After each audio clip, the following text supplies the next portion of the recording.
Bénisse. Nous sommes très heureux ce soir de nous retrouver dans la maison du Seigneur. C'est l'endroit le plus meilleur, puisque dans cet endroit, nous avons toujours de la joie. Pourquoi? Parce que tous nos soucis, nous les oublions. Que Dieu vous bénisse. Je remercie le pasteur pour la chair qui venait de m'accorder.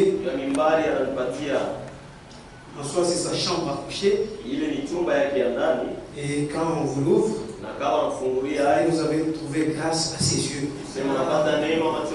Pour cela, que Dieu vous bénisse. Je suis très content qu'il soit là aujourd'hui. Parce que celui qui m'a engendré, je suis sincère, je suis son fils dans la foi. Il m'entoure avec beaucoup d'amour. Que Dieu le bénisse richement. Je remercie toute l'église. Toutes les fois que j'étais absent, vous n'avez cessé jamais de prier pour moi. Et je voyais la main de Dieu. Que Dieu vous bénisse très richement. C'est vrai, nous sommes dans cette chair. Un jour, nous ne nous séparerons jamais. Nous serons toujours avec notre Seigneur. Que Dieu vous bénisse. Avant toute chose, je veux qu'on chante 33 Nimbo Zamu.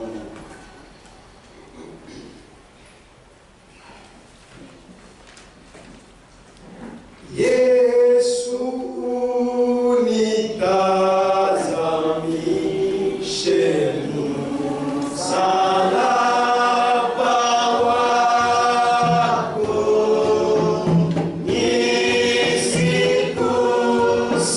nisikusahau wewe na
8,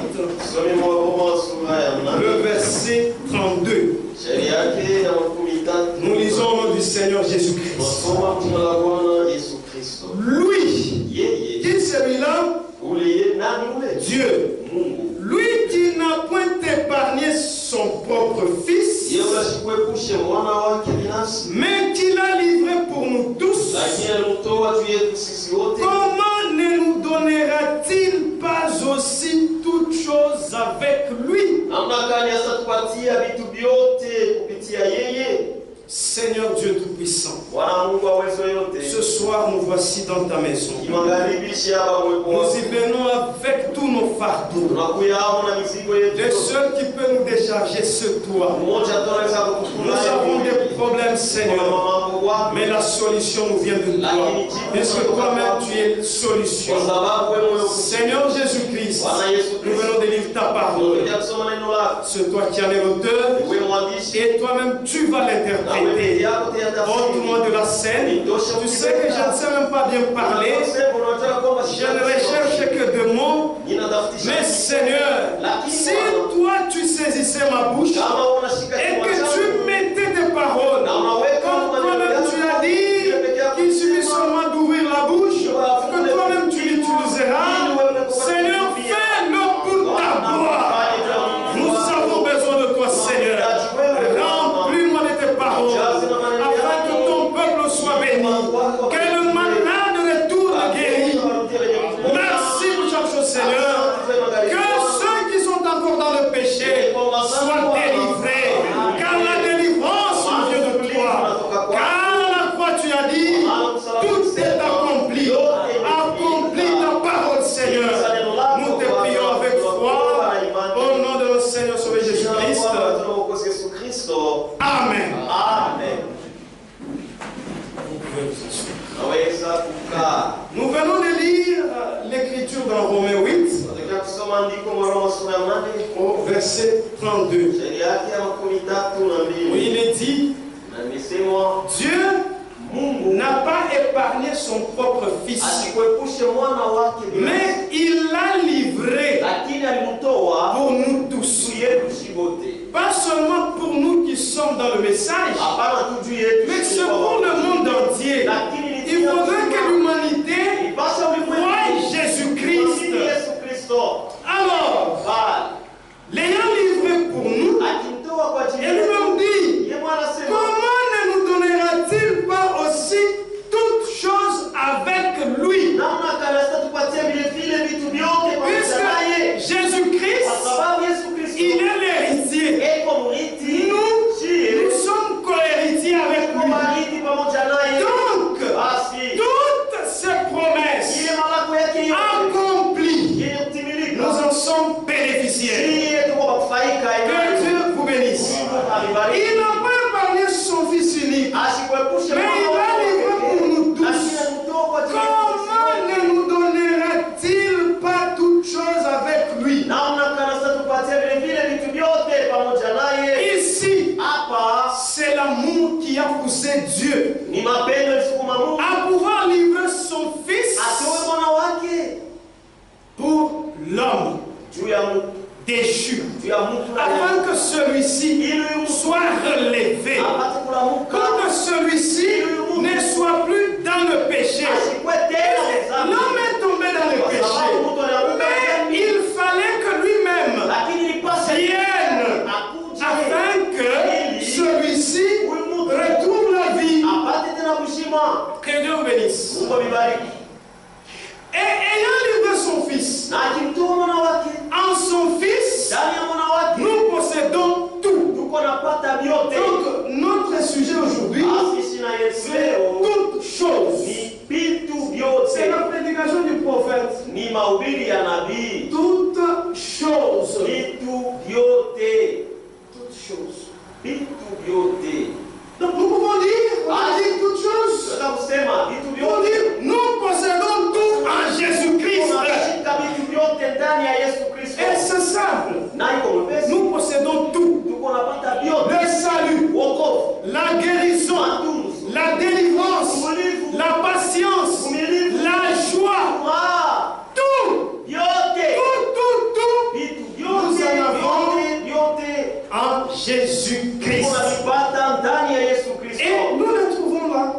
Et voyez, s'il n'a pas épargné son fils, c'est non seulement dans le naturel. Je prends Abraham. Lisons d'abord ça. Lisons dans Genèse chapitre 22. Le verset 1 et 2, puis nous allons sauter. On connaît bien l'histoire. Après ces choses, Dieu mit Abraham à l'épreuve. Et il lui dit, Abraham. Et il répondit, mais voici, Dieu dit, prends ton fils, ton unique, celui que tu aimes, Isaac, va-t'en au pays des Morites, et là, offre-le-moi en holocauste sur l'une des montagnes que je te dirai. Ici, Dieu s'adresse à Abraham et lui dit, donne-moi ton fils. Prends-le, tu me l'offres. Abraham n'a pas refusé. Il est parti. Mais lorsque nous lisons au verset 12, pendant qu'il devait maintenant égorger l'enfant, l'ange dit, n'avance pas ta main sur l'enfant et ne lui fais rien. Car je sais maintenant que tu crains Dieu et tu ne m'as pas refusé ton fils, ton unique. Maintenant, Abraham qui a fait cette expérience, je lui demande que donne-moi seulement ton fils, celui-là que toi tu aimes tant, Isaac. Et il n'a pas refusé. Il a dit, ok, je te le donne. Il savait bien sûr que celui qui a donné, même s'il le reprenait, il me donnera quelqu'un d'autre. Mais revenons un peu.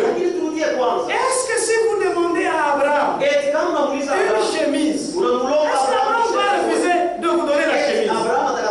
Il ne refusera pas. Pourquoi?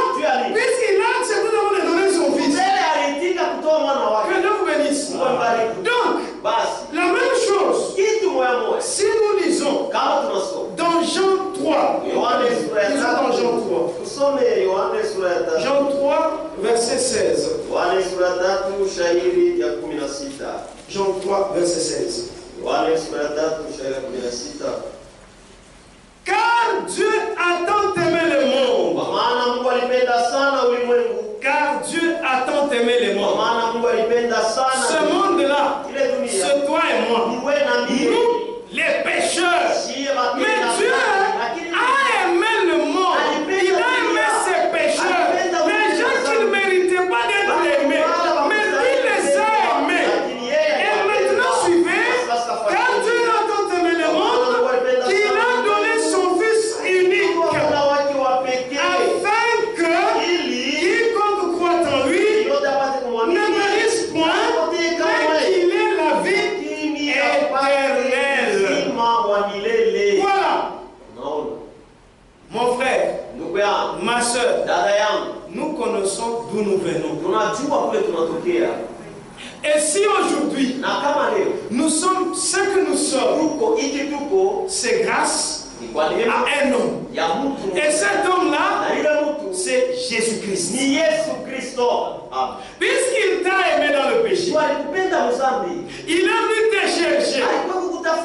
Mais pourquoi il peut manquer de te donner toutes choses? Il te le donnera.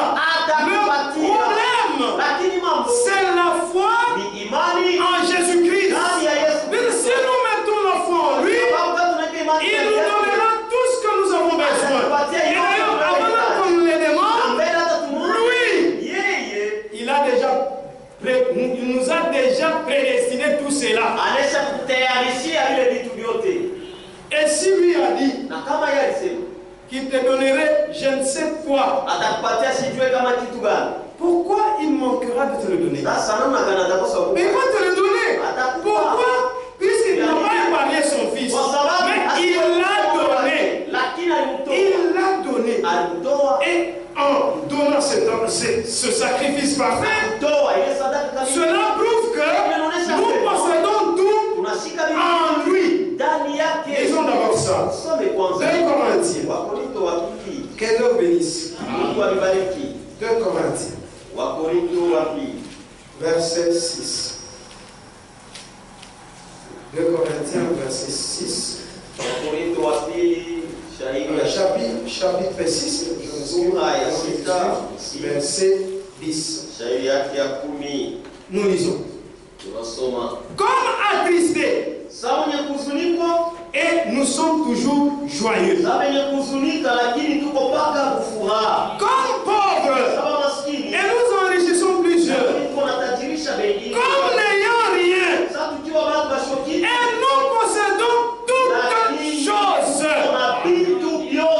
Que l'on bénisse.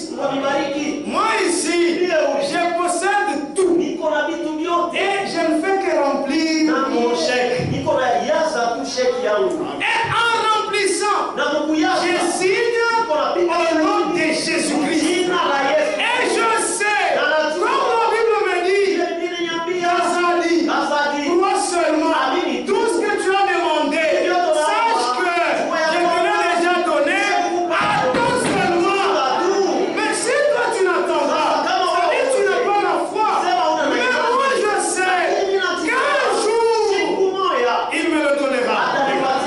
Je me rappelle un jour, il y avait un problème.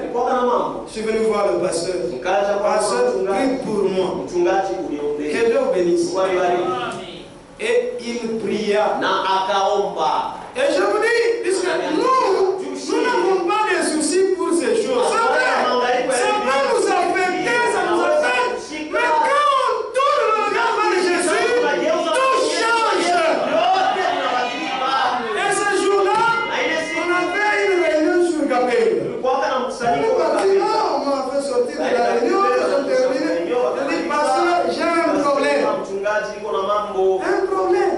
Et pendant tout ce temps, je suis avec toi, tu me dis bien.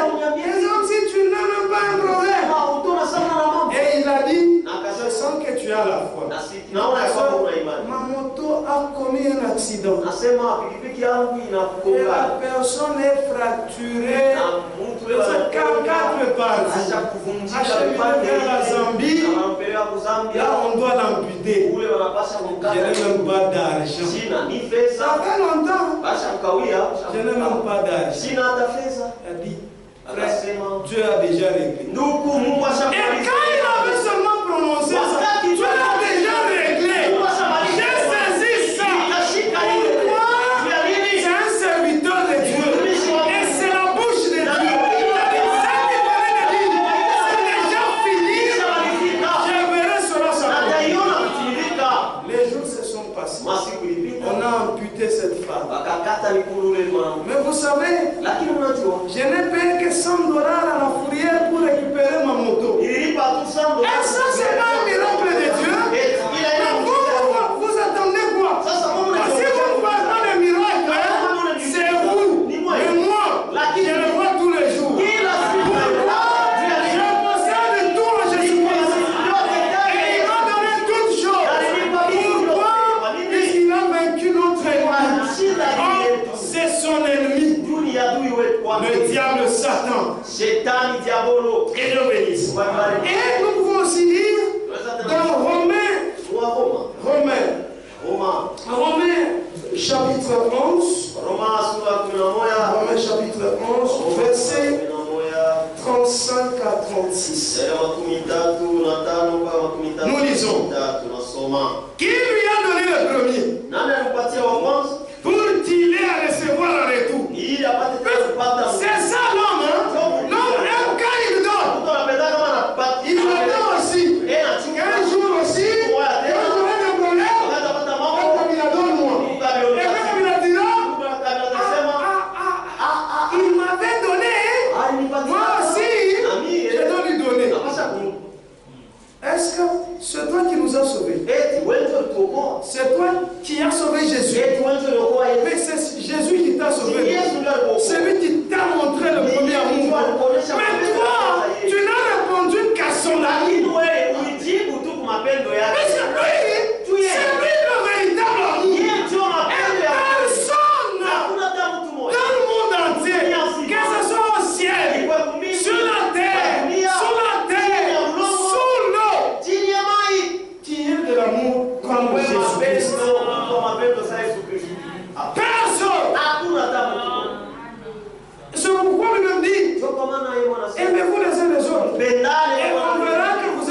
ici. Pourquoi? Puisque le nom est à nous. Mais malheureusement, là on y sait. Où est l'amour? Où est l'amour? Nous disons autre chose, mais dans nos cœurs se trouve autre chose. C'est pas correct ça. Frère Kazadi, tu m'aimes? Oui frère, je t'aime. Alors que c'est par des lèvres. Mais dans le cœur, j'ai hais la personne. Oh! Abraham parle, dit quelque part. Ces jours-là sur le calvaire, il dit ceci. Vous, deux fois l'homme, quand on l'offense, il est. Moi aussi, il m'a insulté. Bon, par exemple, comme ils disent Kazadi Moufou. Je suis chétif, non? Vraiment. Tu n'as dit que c'est que je suis. Tu n'as dit que c'est que je suis. Pourquoi je me fâchais? Alors, il m'a insulté. Il a dit. Surtout les choses, ça ne se dit pas. Frère Abraham dit. Il faut vivre pour celui qui te hait. Vivre pour celui qui te tuerait. J'ai jamais. Attendez. Je peux le dire. C'est le dommage que je lise ça. C'est ça. C'est comme ça qu'on prêche le message. Ces jours-là sur le calvaire. Page 16. Paragraphe 88. Vivez pour l'homme qui vous hait. Qui peut vivre pour celui qui le hait?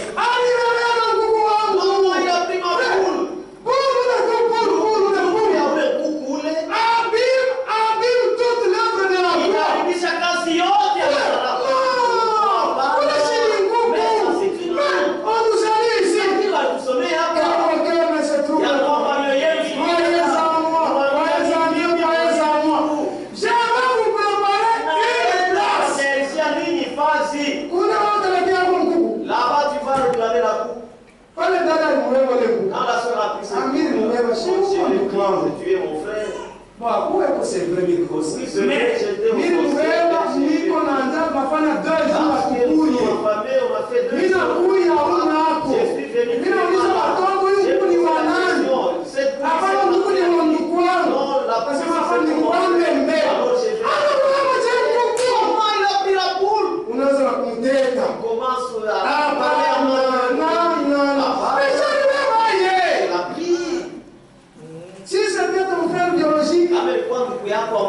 tu le laisserais 3 jours sans manger.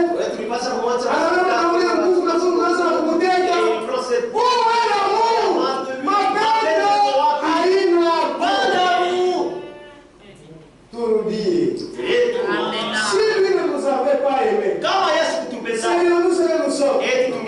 Nous nous connaîtrions.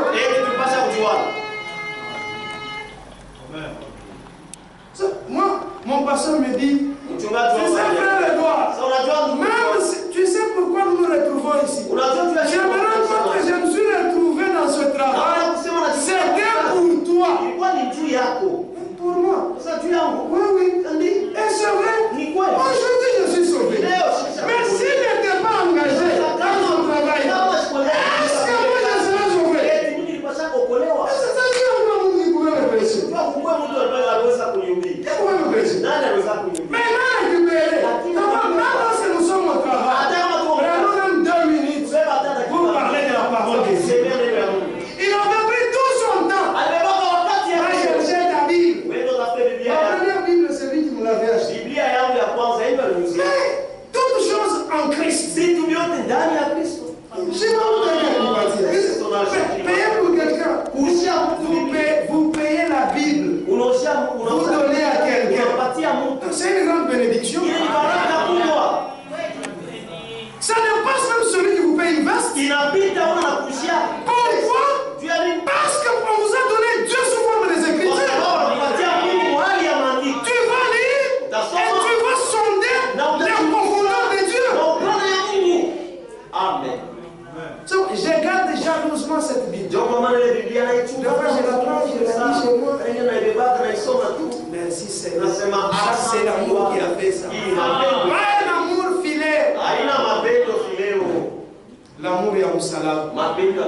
Que Dieu vous bénisse.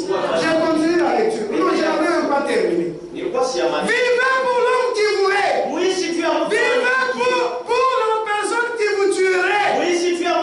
Si elle le pouvait.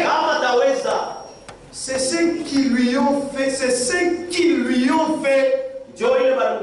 Ah! Ils l'ont tué. Et il est mort. Pour pouvoir les sauver. C'est ça la vie éternelle. La vie éternelle, c'est vivre pour les autres.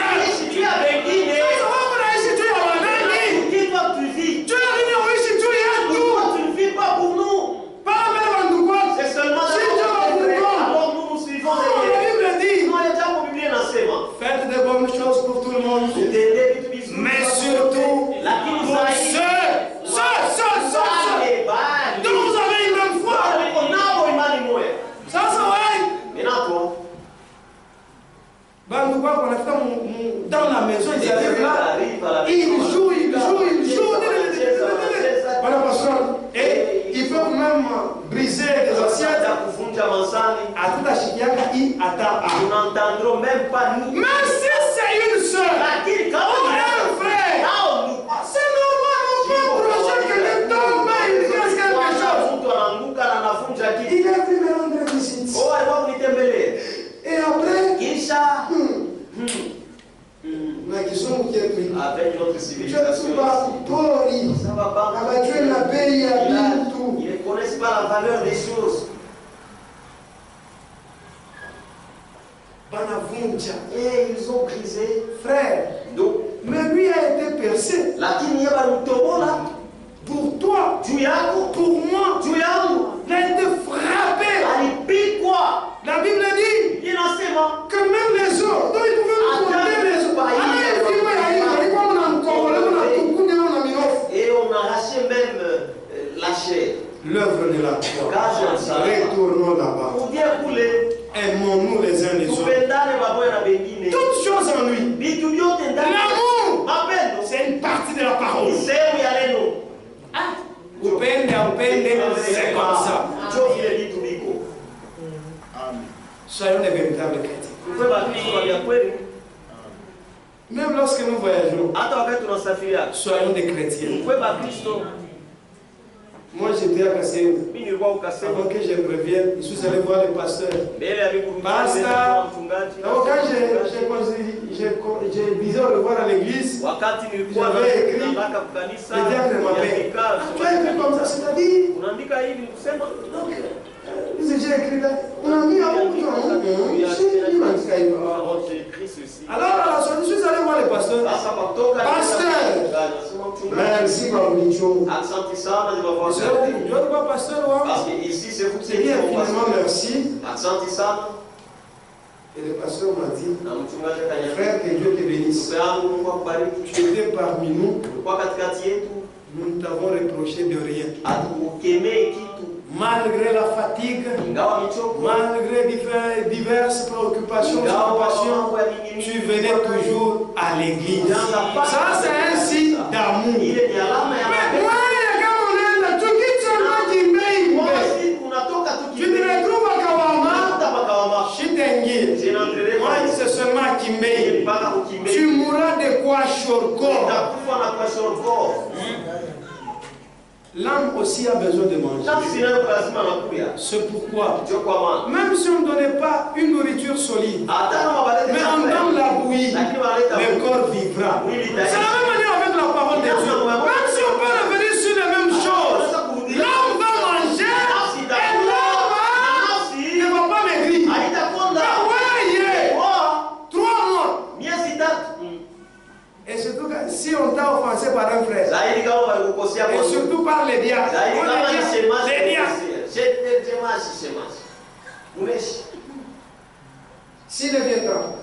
s'il ne viendrait pas me voir, je n'irai jamais à l'église.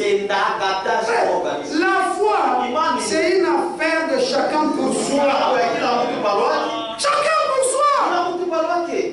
Chacun pour soi. Il le fait. Frère, c'est tu as... Ah non, il ajoute encore autre chose. Dieu parlera à son cœur. Et il viendra. Frère Kazadi, là tu avais raison. J'avais tort. Pardonne-moi. Mais si tu pouvais faire 3 mois chez toi, tu as manqué ou tu manquerais beaucoup de choses. C'est ça que vous avez dans votre cœur. Alors, vous vous dirigez vers le ciel.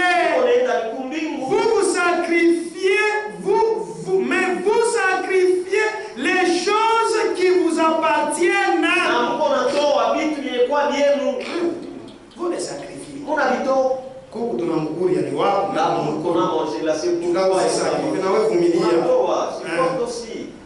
Vous les abandonnez. Les péchés. Vous les abandonnez, non? Ce que vous aimez là, vous les abandonnez. Et c'est aussi un sacrifice. Moi j'ai joué au foot. Mon épouse elle a déjà connu.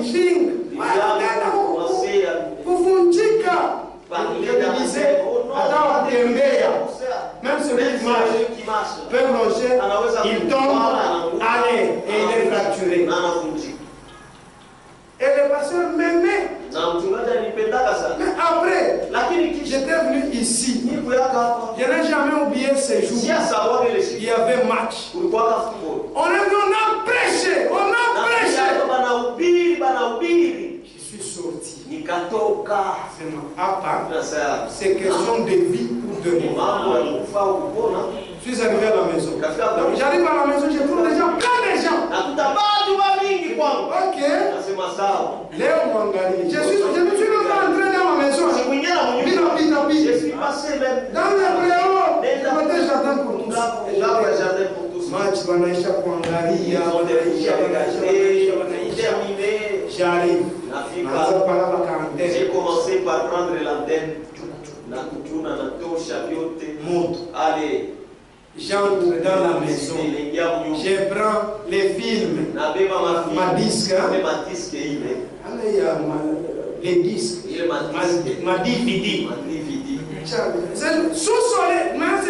L'autre jour, sous-soleil. Sous-soleil. Et mon épouse me regarde. Tu as même avec l'argent. C'est moi qui ai. C'est pas toi. J'avais brûlé. Je n'ai laissé que le film de Moïse. Ça, les enfants ils peuvent voir. Et j'ai brûlé. Pourquoi? J'avais entendu. Et cela avait bougé mon cœur. J'ai sacrifié. Nous devons sacrifier ce que nous aimons. Si ça nous sépare de Dieu. Si ça nous sépare de Dieu. Sacrifions cela. C'est comme ça. Pour que nous puissions posséder tout en Jésus-Christ. Les promesses rédemptrices.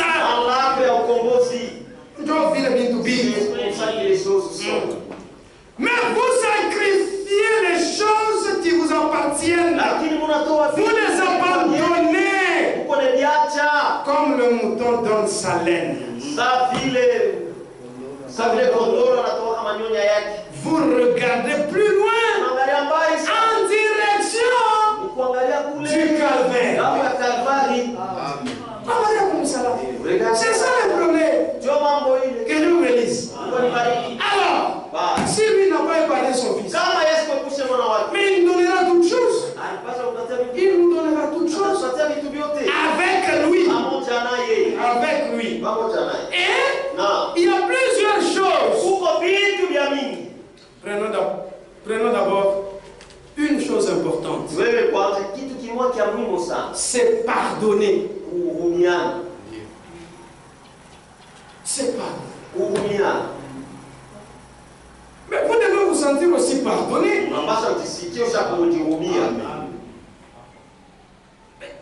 Les péchés là, tu l'as déjà confessé. Mais chaque fois, tu reviens seulement à cela. Ton cœur alors te condamne. Mais pardonne-toi aussi. Nisha kulombaka buluma kusha. J'ai demandé pardon et ça n'est fini. Même si vous allez dans la poubelle, vous n'êtes pas pour saluer l'âme. Je te dirai, Christ m'a déjà pardonné. Il m'a déjà pardonné. Qui es-tu toi? Qui es-tu pour juger un élu de Dieu? Qui es-tu? Un élu de Dieu. Qui es-tu toi pour le condamner? Mais Christ a déjà payé tout. Je suis libre. Ça. Alors, pardonner signifie libérer de culpabilité. C'est fini, non? Tu es libre. Oh, mais je m'étais querellé avec l'autre et je suis allé le voir. Il m'a pas pardonné. D'abord, c'est qui t'a poussé pour que tu ailles le voir. C'est le Saint-Esprit qui t'a convaincu. Je ne te pardonne pas. Tu aussi as déjà pardonné. C'est ça. Je viens de te voir. Frère Michel. Écoute. Pardonne-moi. Frère, tu es venu me voir. Je ne te pardonne pas. Frère, pardonne-moi. Mais Dieu voit mon cœur. Mais ça, c'est un signe d'humilité. Combien vont demander pardon pour régler leurs affaires ici, leurs différends? Combien? Nous ne voulons pas les arranger. Christ vient bientôt. Nous devons arranger. Faire de cette chose à l'autre. Cette chose à l'autre. Et quelqu'un vient même te voir.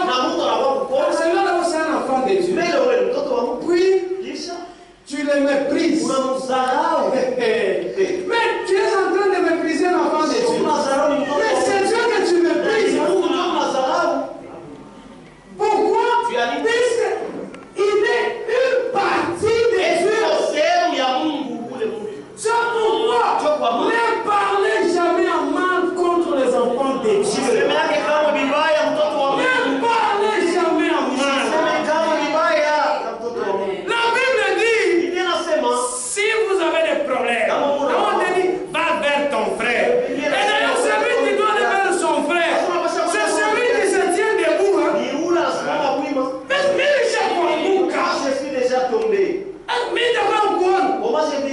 c'est toi qui es debout. Frère, mais parlez à ça n'a pas marché. C'est comme ça. En tout cas, pardonne. C'est fini. Mais tu l'as gagné, non? Tu l'as gagné. Et Dieu aussi est content. Il t'ajoute encore des bénéfices. Mais celui qui t'a offensé vient te voir. John a dit de nous mépriser. Alors que toi tu les méprises. Alors c'est toi qui tombes encore dans le péché. C'est rien plus pour régler. Tu ajoutes. Nakumbenga. Et tu l'insultes de même. Changeons. Tu vas dire.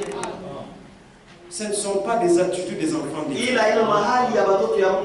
Les enfants de Dieu, ils sont humbles. Ils sont doux. Ils sont polis. Ils sont bons envers tous. Mais si c'est en rapport avec la parole de Dieu, on est vite à comprendre. Oui, là, il vous connaissez, frère, frère, ici c'est mon frère. Tu ne veux pas. On te commence le problème. Mais c'est la parole. Là, il n'y a pas à faire de compromis. Christ lui-même est entré dans le tabernacle avec un fouet. Vous faites la maison de mon père une caméra de voleur. Et vous êtes en train de... Il est en train de... Nous aussi ici, le péché ne passera jamais. Dans les dénominations, c'est là qu'il y a des pasteurs, quand ils voient le péché, ils ne disent rien. Mais ici, on doit balayer faut mettre ça dehors. J'ai ça. J'ai encore une semaine. Donc, être libéré. Donc, vous êtes libre de ceux qui vous condamnent. Et le pardon signifie effacer complètement.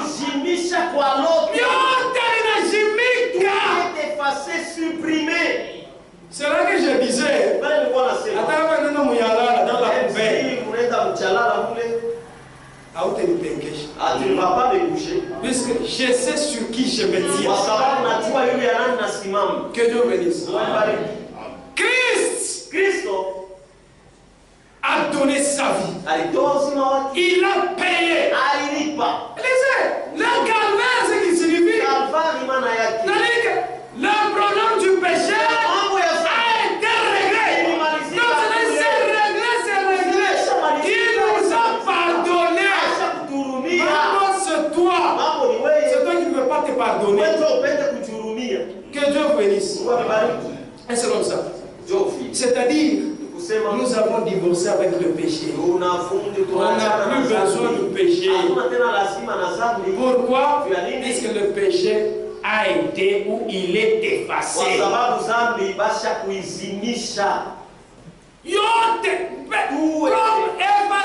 complètement. Mais pourquoi vous vous condamnez? Sentez-vous pardonné? Vos péchés, Christ, Dieu, les a pris et les a jetés dans la mer de l'oubli. Le sang a purifié tout. Alors, nous sommes des enfants de Dieu. Des enfants de Dieu. Donc le pardon égale effacer complètement. Lisons 1 Jean.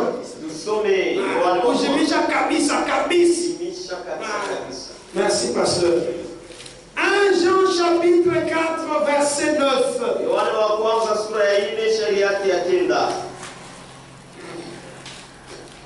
1 Jean chapitre 4 verset 9. L'amour de Dieu a été manifesté envers nous en ce que Dieu a envoyé son Fils unique dans le monde afin que nous vivions par lui. Et cet amour consiste non point en ce que nous avons aimé Dieu, mais en ce qu'il nous a aimés et a envoyé son Fils comme victime expiatoire pour nos péchés. Lui qui est la victime expiatoire. C'est moi, je prends tous mes péchés et je lui dis, Seigneur, écoute ce que je suis. Je suis quelqu'un de commun. Seigneur, je suis un avare. Seigneur, je suis égoïste. Seigneur, je suis orgueilleux. Seigneur, je suis hautain. Seigneur, je me prends toujours au-dessus des autres. Aide-moi à être humble. Pardonne-moi. Ôte-de-moi ce péché. Dieu au ciel verra la sincérité de votre cœur et il vous aidera. Mais toute la fois que vous restez orgueilleux, attendez-vous maintenant à une punition.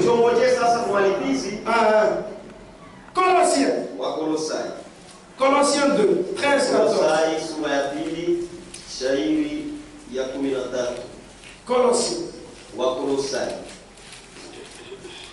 Que Dieu vous bénisse. C'est que c'est dur, mais on n'a pas un autre moyen de le dire. Colossiens 2, 13, 14. Vous qui étiez morts par vos offenses Et par la circoncision de votre chair, il vous a rendu à la vie avec lui, en nous faisant grâce pour toutes nos offenses. Maintenant, écoutez 14. Il a effacé l'acte. Il écarta ainsi toutes les ordonnances nous condamnaient et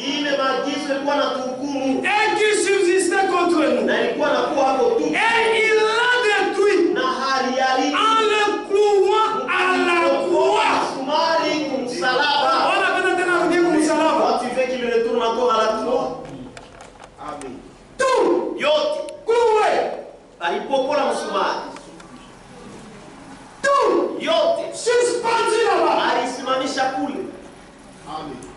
Frère, nous sommes dans un temps où nous devons nous examiner. Que nous voyons réellement qu'est-ce qui nous empêche de voir la gloire de Dieu.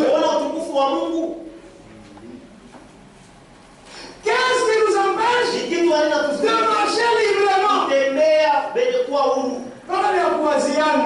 Toujours penser à mal des autres. Non, non.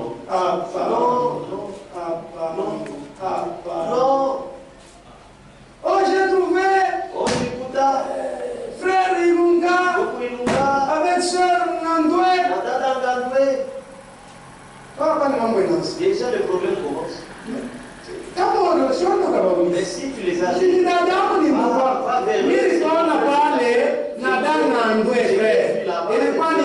c'était quoi?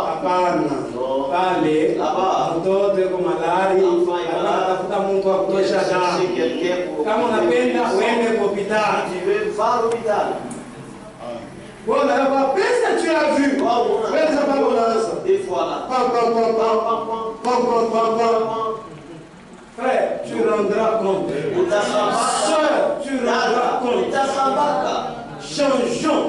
Soyons des hommes faits. Et moi, j'ai déjà compris que surtout ceux-là qui soupçonnent. J'ai toujours pensé qu'ils sont dans ces histoires. Ouais, il y a tout les gens tout dans les croisières. Comment se fait-il que toi tu vas commencer à soupçonner? C'est-à-dire que toi viens de quoi? Ça veut dire que ça ne va pas chez toi. Ça ne va pas. Ça ne va pas chez toi. Christ a cloué tous nos péchés. S'il y a une soeur qui vient voir dans la Judée, nous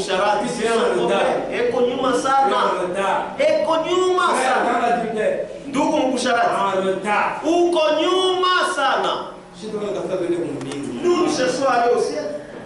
Nous avons le temps maintenant de conseiller. Ce que vous faites là, c'est pas bien. Changez. Tournez. Allons.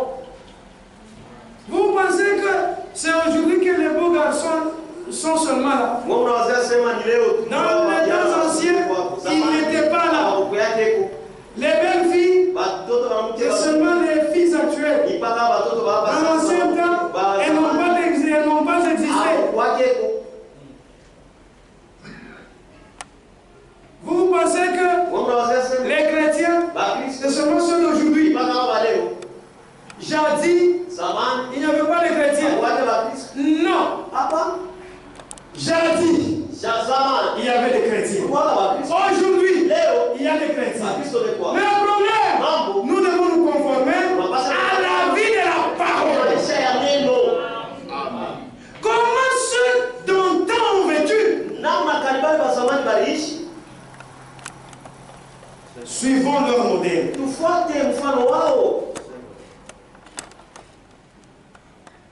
S'ils ne toléraient pas quelque chose, nous aussi nous ne tolérerons jamais cela.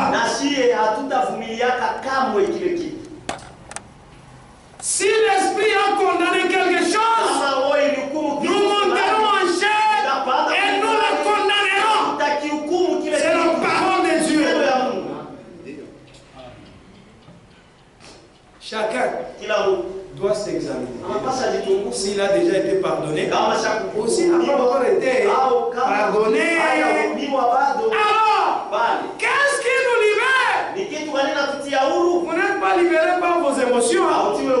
par vos sensations, ou par votre théologie, ou par votre église, vous êtes libérés par la puissance du calvaire. C'est le calvaire qui libère. Christ, c'est Christ qui libère. Pourquoi? Il est mort. Il a accompli toute la parole. Il a libéré toute sa vie. Il a libéré toute sa puissance. Et aujourd'hui, nous sommes puissants. Puisque il vit en nous. Amen. On est puissant. Que Dieu bénisse. La puissance du calvaire, c'est elle qui nous libère. La croix, Golgotha. Sans Golgotha, personne ne peut vaincre le péché. D'abord l'homme, ses désirs sont toujours tournés vers les mal. C'est comme ça. Même si vous avez le Saint-Esprit, mais vous le tenez sur quel tout qui va. Mais Christ en nous, ce que tu veux faire, c'est mauvais. Il y a une puissance qui nous retient. Ça, c'est une grâce étonnante. Nous sommes différents de ceux qui sont dans le monde. Mais la Bible dit, autrefois, nous étions parmi eux. Mais aujourd'hui, nous sommes séparés d'eux. Pourquoi? La vie de Christ en nous. C'est ça. Que Dieu bénisse. Je vais dire quelque chose. Je vais dire au prophète. Comme c'est sa prédication. Toutes choses. Paragraphe 8.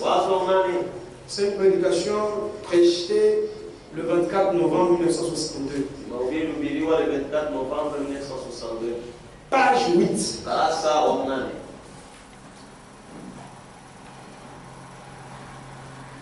C'est pas chercher à se détourner par une sorte de psychologie. Se détourner. Mais être pardonné, cela signifie c'est mis de côté. Il n'en est plus question. C'est oublié. Quand on se détourne de quelque chose, on pourrait y revenir. C'est comme les péchés qui autrefois étaient couverts. Mais aujourd'hui, ils ne sont pas couverts. On a divorcé avec cela. Ils sont complètement morts. Jetés dans la main d'ennemi. Pour qu'on ne s'en souvienne plus jamais. J'aime cela. Que Dieu bénisse. J'aime cela. 11.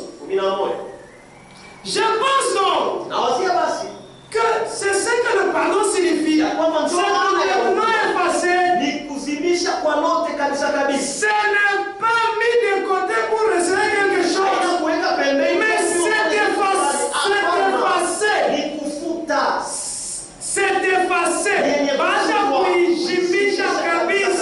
C'est fini. Ce n'est pas mis de côté. Mais cela a été au moyen du pardon. Nous sommes libérés. Pas par la psychologie. Nous ne sommes pas libérés par un credo. Nous ne sommes pas libérés par l'émotion. Mais nous sommes libérés par la puissance du calvaire. Nous sommes pardonnés. Libres. Oh, quelle belle chose que d'être libre. Un fardeau au tête de nos épaules. De votre cœur. Une personne libre. Ça, tu n'es pas encore libre. Bon,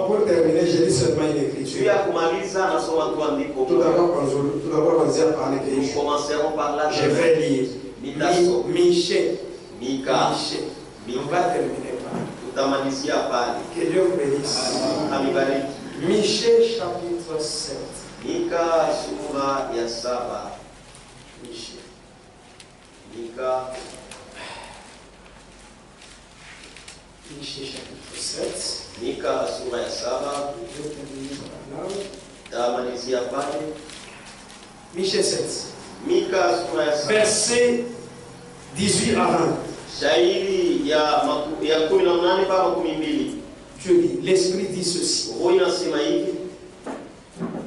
Quel Dieu est semblable à toi? Ni Mungu gani anafanana? Qui pardonne l'iniquité, qui oublie le péché, du reste de ton héritage. Il ne garde pas sa colère à toujours. Car il prend plaisir à la miséricorde. Il aura encore compassion de nous. Il mettra sur ses pieds nos iniquités. Tu jetteras au fond de la mer tous leurs péchés. Tu témoigneras la fidélité à Jacob, de la bonté à Abraham, comme tu l'as juré à nos pères au jour d'autrefois. Frère, toutes nos iniquités ont été prises à la croix. Pour ce soir, que Dieu vous bénisse.